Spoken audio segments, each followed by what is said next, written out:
The essence of bullshit is that the person who produces doesn't really care whether what he's saying is true or false. He's not engaged in the enterprise of conveying information or in deceiving people.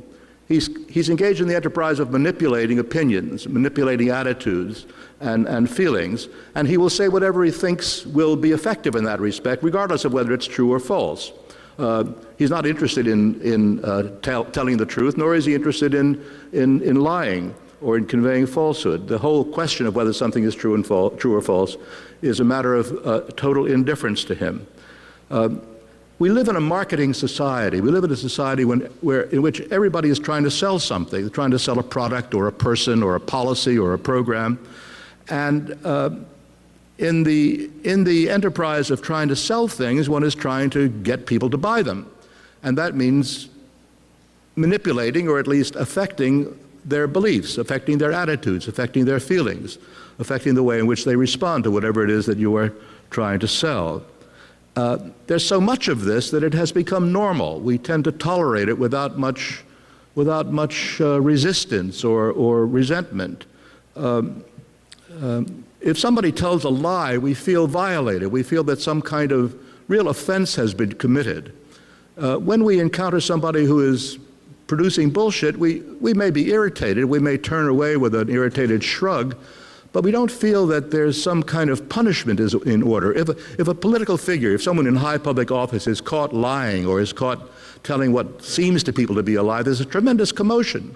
There are irate letters to the editor, there are angry editorials in the papers, there are inquiries by the Senate or by the House. All sorts of things go on. There may even be a grand jury convened that leads to an indictment. If a politician is caught bullshitting, people say, well, what do you expect? It's sort of that's the way the game is played. We don't take it seriously in the same way as we take lying, although, in my view, and this is one of the points I tried to make in the book, bullshit is a more insidious threat to our culture, to our civilization, than lying is, because bullshit encourages and normalizes, if that's a word, makes people accept as normal indifference to the truth. It undermines our general feeling that truth is important and that it warrants respect and concern.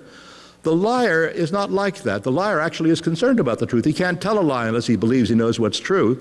There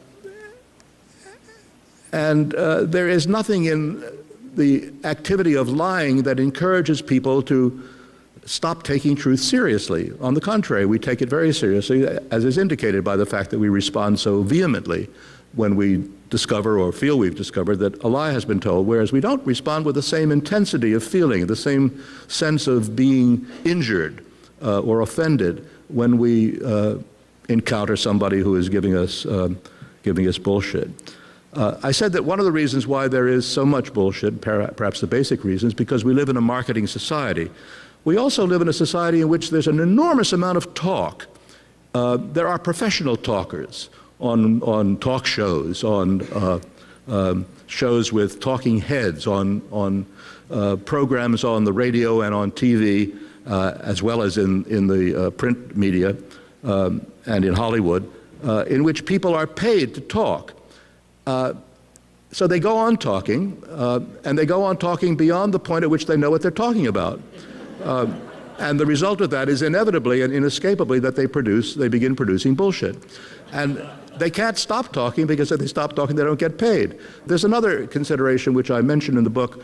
I'm a little uneasy about it because it may have implications that are disturbing. But part of the reason why there's so much bullshit is because we suppose, or at least many of us do, that it's the duty of a citizen, of a good citizen, to have opinions about everything.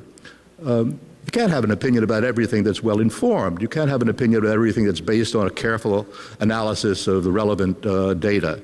The result is, if you feel you have to have an opinion about everything, that you're going to have lots of opinions that are nothing more than bullshit.